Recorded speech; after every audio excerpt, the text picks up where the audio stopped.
everybody, this is a review of the Botanica Tarot. I have been a long-time supporter of the creator. If you recall, a few years ago, I had flipped through a Majors Only edition with only sporadic write-ups of the one or two cards that I have to hunt down because technically it was still on a draft format, so he really hadn't finished doing the set. Basically it was just Majors Only, so I'll link the video either up here or up there depending on how YouTube is flipping this around or not, and at the end of this video as well.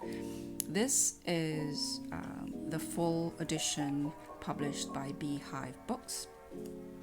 If you are familiar with Beehive books, they are one of those independent publishers of beautiful editions of books, and very much like Eastern Press, which really more specializes in facsimiles, so potentially a bit more like Folio Society. And the equivalent in the occult esoteric world, of course, is the likes of Scarlet Imprint, Anathema Publishing. So Beehive books, I have had experiences with purchasing from them before, and their products is always impeccable and their service is always good. And so I'm gonna before I start this, I'm going to get it out of the way that we know that their card printers have let them down quite badly. So I'm going to put that aside. They are good for it, but give them some time. They're dealing with a lot of volumes and a lot of email and message traffic, I am sure. So give them some time to respond, but I know that they are good for it. Eventually, they will sort it out for you. So before I start, again, if you're here for my tarot collection liquidation, please follow me on Instagram at my collection for sale. I'm currently taking a break, but any further activities will be announced there. If you are here for my books and fountain pens and stationeries, everything have moved to Two Mice on my bookshelf, linked down below, as well as on the homepage of this channel. So as you can see here, it's very elegant. There's no screaming obnoxiously anywhere you can see, insisting on yelling at us that this is a tarot deck and this is called the Botanica Tarot or anything of the sort. It's just understated elegance, very classy, and look at that. This is part of the Kickstarter bundle, but one edition that is only available on Kickstarter, I believe, is the gold tin. So as so happened, I prefer the black one. And no, I did not back this on Kickstarter. I did, in full disclosure, backed it on Kickstarter and then I cancelled, mainly because I am a big fan already of the creator and what he did with the Majors Only several years ago, but also because I wasn't sure about the minors, the aesthetic of the minors. And as it turned out, it is a minor quibble given what Kevin and Beehive books have to offer here. Mainly Kevin, I suppose, because I believe the book or the handbook or the write-up of each card has been written by Kevin. It is advertised initially, I think, if memory serves, from several years ago as sort of like a witchy plant thing. And of course that was my reservation as well, because the term witchy is very much rooted in the Western socio-cultural take on things, and I'm always on the outside looking in. But in the handbook that I've seen so far, I managed to feel that I'm a part of it, because a lot of the references are international, although perhaps because Kevin's own cultural background and heritage and the world that he is embedded in, which is the Western world, a lot of the Greek and Roman and the sort of references historically. So it's not only across time, but it's also relatively across the world.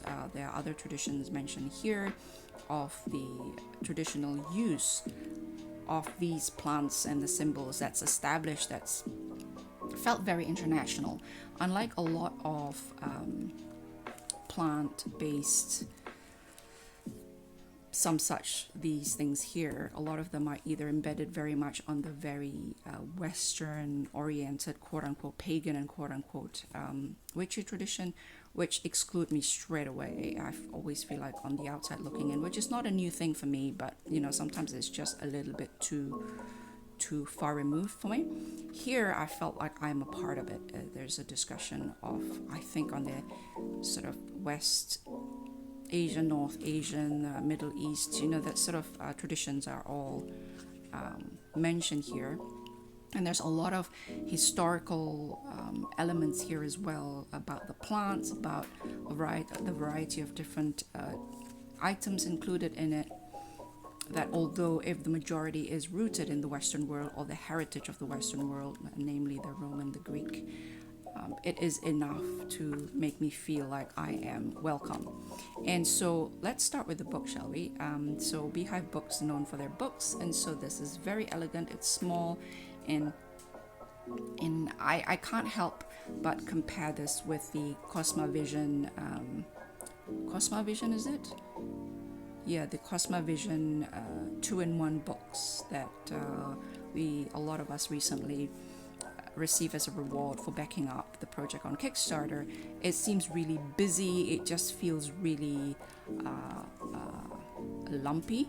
This is a little bit more elegant in my opinion.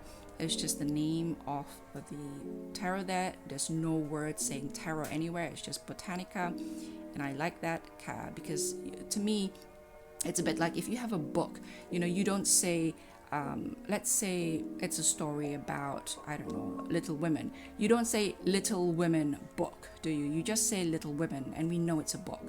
And so we know it's a tarot, and we are the only person sitting here. And so the loud, obnoxious sort of announcement on every box saying, "This is the La-di-da tarot," it's always very irritating to me. So this is very tasteful, very elegant. I mean, Beehive Books, just, if you've seen their books, and I will show them on my other channel. I have several to show you, and I'm currently backing up their Kickstarter, several sets of books. They're absolutely amazing. So there's just Botanica and the author, Kevin J. Stanton, and then I hope I'm pronouncing that right. And then here again, the name of the author, the name of this whole thing, and that is it. And then this, it's just so beautiful. It's beautiful because it's understated. The inside, on the other hand, is a little bit busy. So for example, like this one here, I'm not really sure whether those are whether these are originally drafts, because there's several images where you see it was originally a crown and then it changed to the necklace of the Empress of Japan, for example, and the Queen of, I can't remember now, is one of the queens.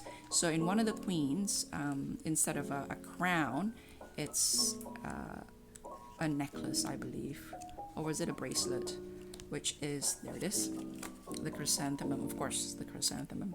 So there you have you can see the sort of crown-like, and here it's is it necklace? Oh, I can't remember now. Necklace, right. So Queen Himiko's necklace with a magatama. It's a status symbol of the queen. So you have the sword, the mirror, and the necklace. And here is the necklace bestowed by Amaterasu. Amaterasu something Kami is one of the head goddess, I believe. Correct me if I'm wrong. I've learned that in high school a long time ago, so again, comment down below if that's wrong. So it is interesting, if that is a draft, that it is interesting to see that the development of the image from one to the other. And I found this a little busy with this, on top of that with all these other plants as well, like that one there. Potentially, if there's no 3 lines in the middle, maybe it's, I don't know, there's just something about it that feels a little bit busy and crowded, but it's very minute, because the arrangement of the book itself is very easy to use. You have the little tabs here to locate the cards that you're looking for, so when you're flipping through like this, you can find them easily, With the majors, it is white tabs on black pages, and then with the minors, it is what did I say?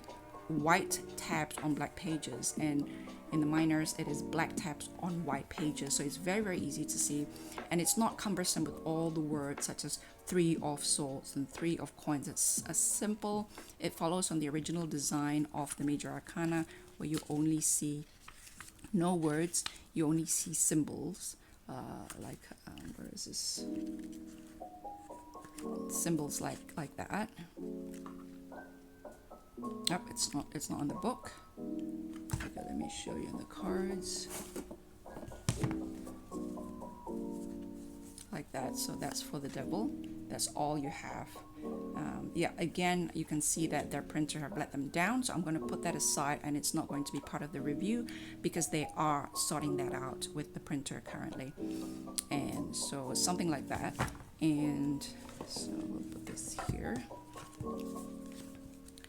And so it's very easy. 3 of Cups, no fuss, very minimalist, and I absolutely love it. The only one thing that keep tripping me up is that I keep thinking that that's a sword for some reason, and that's the wands or the staves, and I realize that that's like a sort of like a flower, like a tree. I get that, but my mind keep playing tricks on me, and the sword is like that. So for me, I just strip up a little bit, but it doesn't take long to get used to. And the aces are drawn like that, so that's the symbol for the aces, and I appreciate that because it's a sort of design symmetry. If you just leave it like that, it'll be really awkward, because everything else consists of number and symbol, or number and this element, symbols for the elements. While here you can't just leave it like that, because to get symmetry, consistency in the design. So there's two elements there, there's 2 nodes, there's 2 characters, and the aces have been created in such a way that you can never confuse that with a 5, for example, which is like a V with a 2 bar across on top and bottom. But other than that, this sort of just slightly feeling a little bit busy there, but it doesn't interrupt with my working through the book and me confusing that with the sword several times.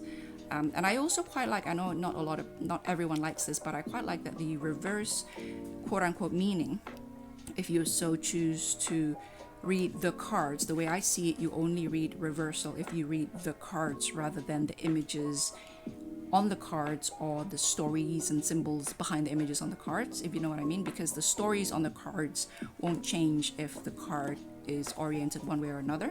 So if you do, you literally have to reorient the book like that, which I really like because it's a play on exactly what I said. I've said in the past that I don't read reversals because that's like reading a book upside down. Reading a book upside down, because I read the content behind the letters on the books. I don't read the books itself, if you know what I mean. Again, I've spoken about that ages ago. I'll try to link it again either up here or up there, depending on how YouTube flip this around, or at the end of this video. So I like that. I really like that because it does play on the fact that, well, if you really want to read reversal, then it is like reading the whole book upside down, and it is literally what you're doing here when you want to read quote-unquote reversal. You literally have to turn the book upside down. I really, really love that. And so this is gilded here, and then it has this bookmark here, which is brilliant. And yeah, and the page though, this is one of a few handbook and tarot which page is using this type of glossy, almost, it's the equivalent to me of a glossy cardstock almost, because especially in the black part of it, when my hand is slightly moist, it does leave a mark. Like right now my hand is really dirty, and I am dry, and I am too afraid to put on moisturizer, because you see that it's almost, if my hand is a bit moist, you can almost see that, and it does leave a mark. There it is. So it's sort of leave this sort of it's not too apparent here, which is good, but okay, there are several times where it left this sort of almost burn mark almost on the, so it's very hard to explain. It's like that, almost like that. That's really darker shade, shadowy figure there. Yeah, I think I'll probably like that. And yes, so I'm not quite sure why the persistently seems to be a lot of printers of books associated with tarot use this really glossy. I'm not quite sure, but this isn't as glossy as some others I've come across. So I'm quite relieved about that. So the handbook is very, very well done.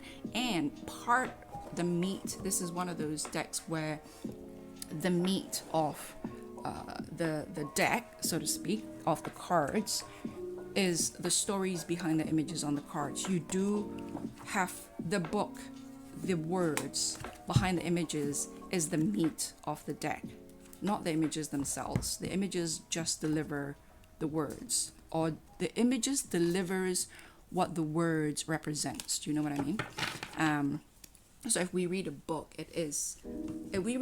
the words represent the stories that we're being told. Here, the stories come in two forms. And sometimes with books, you have the words, and then the illustration is to support. It's a supporting act for the words. Here, there's the opposite. The words are supporting acts to the image because of the nature of tarot decks. But you can't divorce it from the words, because the stories that it is telling is not accessible, quote unquote, intuitively. And I have a lot of problem with that term for years now, and I'm due to talk about it. Maybe I will, maybe I won't. But I think sometimes I feel that when people say intuitive, some really do mean intuitive, and other times I realized that what they meant was simply making stuff up. And I thought that's not ideal, you know.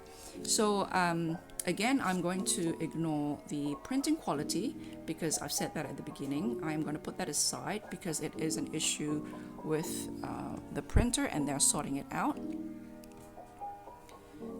So that's the back there, which echoes the design. The design is just brilliant. It really, if you look at this, it plays. I will show you the content of this at the end. It's just, I so appreciate this understated elegance, and I can name a few which just overstating things a little bit. And so right, so I did actually tell Kevin that I backed this and then I canceled it because I felt like the miners were stretching it. And when I said that, I don't mean, thankfully, in the handbook, you know, the stories of the plants and how it used to historically and all that, and why it's associated with this particular card for him is very much in line with the majors. And I'm not going to read through that because to manage the length of this video, I'll refer you to a bit of a readout of the majors. So the minors are in the same spirit, but the items mix because the majors only look at the plants. In the minors, you have this little items here, and I've had a lot of trouble with miniature scale down items like this. So for example, these little vases or whatever items floating around look like they're miniatures and not scaled, not scaled as in real life next to the plant, if you know what I mean. So those look like tiny miniatures of whatever this is, for example, compared to the actual plant.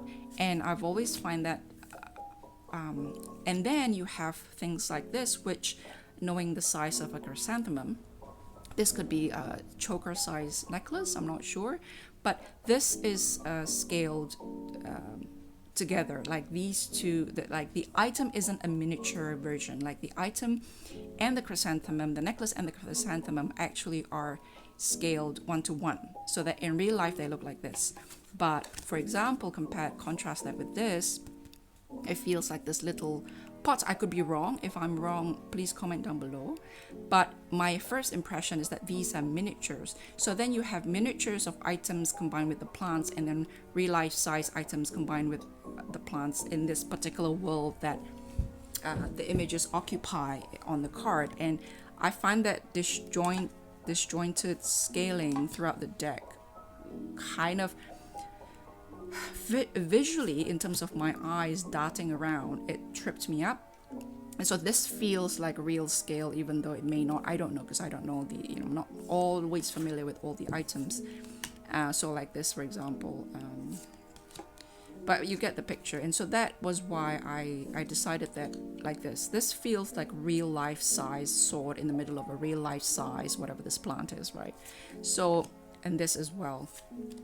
And then you have this tiny swords. So the Three of Swords, this is tiny swords. This is miniature Lilliput size sword. So yeah, I'm not gonna flip through this, but you get the idea of a lot of flip throughs already. So quickly, very good size, because this is a size very much equivalent to the Bonfire Indie edition. The Bonfire mass produced edition was quite large, so it doesn't have the same comfort level. But this size here, if you notice, is very comfortable to shuffle this way. And I have a really quite a small hand. I'll measure it for you later, but I could do this. Sorry, pins and needles. I am cross-legged on the floor, and I think my left foot just died on me. And then you can also do it like this. So it's very comfortable. I'll measure my hand span for you just to give you a more concrete information. So my hand span is about 18 centimeters. 18 there, and that is about what's in inches? I don't really work in inches, but I know a lot of you do. What is that? 7? So my hand span is about 7 inches. So I'm not don't have really big hand. My glove size is 6, if that means anything to you. I think that's American, so I'll give you this one here. So the length of my hand, my palm, from the tip of my longest to my wrist is about 17 centimeters, or about 6.5 inches. Okay, so not big, but I can comfortably shuffle this both ways, like this, overhand or the long way, and it shuffles, shuffled really well as well, like this. Drop it. I think you call that, I don't know what you call that. It's not quite riffle. It's not quite riffling.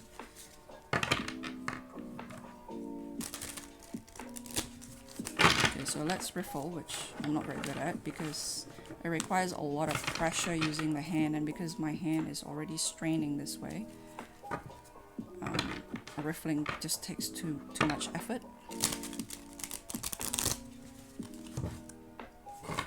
Okay, let's riffle the other way.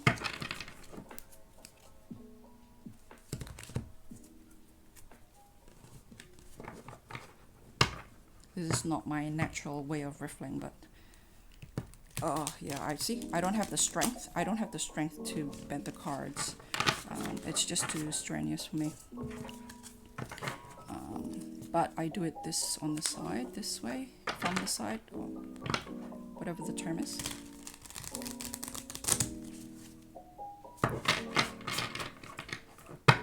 Okay, so very good to shuffle. The cardstock's good, other than the mishap in printing there a little bit. Looks like their blades are too blunt or something, and somebody decided not to change the blades before the next run. Somebody decided to save some costs and not change the blade and just carried on. I think that's what happened. So some of you have really good pristine cards, and I think that's probably the earliest printing with or cutting the cards when the blades are still sharp.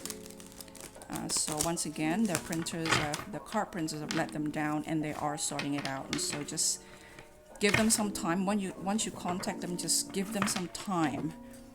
This is one of the best tarot deck, in my opinion, of this year. So let me just show you the tin here. Very classy, again, simple.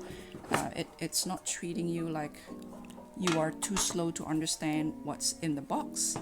So again, you know, no obnoxious titling and persistent self-announcing to you. It's just a simple yellow, black, and we know when we see the dandelions, so that's black here. So you could see it's embroidered through, not stick on, which is great. And you have the spread cloth, which I won't use. I'll probably use it as a headband. And then then some stickers, and I think that's a bookmark, I'm not sure. There is this patch over here, which at the moment I don't know what to do with. Pins, I've been putting on pins on my canvas bag. I think I've showed you my Superior Labor canvas bag, but it's running out of room now, so I'm leaving it here. It's very, very well packaged, like really, look, everything is put, structured, designed very, very well. I think you see there's where, I think that's where the book sits, I can't remember, but there's a little, and there's this extra stuff here. What is this? Oh, this belongs to, and then there's the usual tidbits, which I'm sure you'll see in a lot of Talk About Tarot Language of Flowers, acknowledgements, and then just this little notebook here, which I will not use, and these are postcards that you could do whatever with. They're the majors, I believe. Yep, majors. Nope, not this one. So majors and minors. So those are the extras, which will remain in here for me for the moment. I don't tend to travel with my cards because I don't use it like that, so they'll remain there.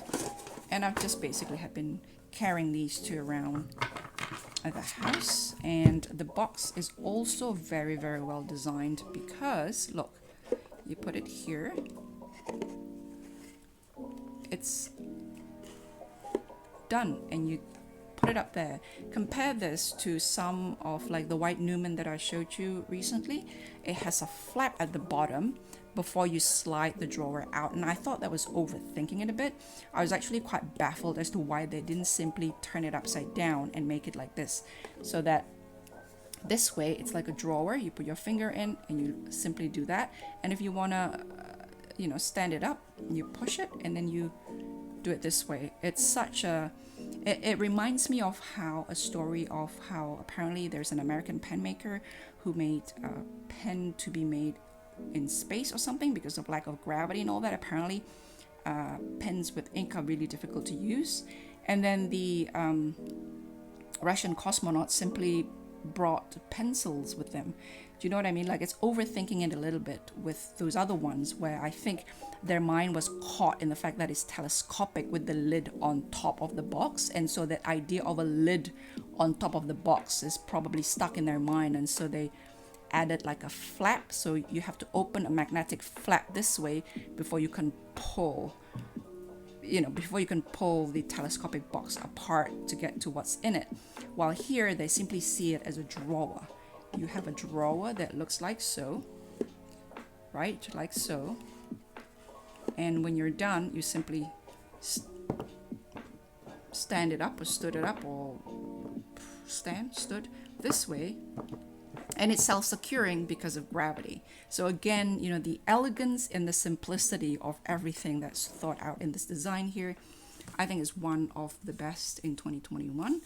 And again, aside from the fact that their printer have completely let them down, everything here is just perfect for me. And I'm very, very glad. The only niggling thing is this miniature items across the deck, where there are more sort of realistically scaled items, or items that appear to be realistically or more realistically scaled, such as this mixed together, and that kind of bothers me a little bit.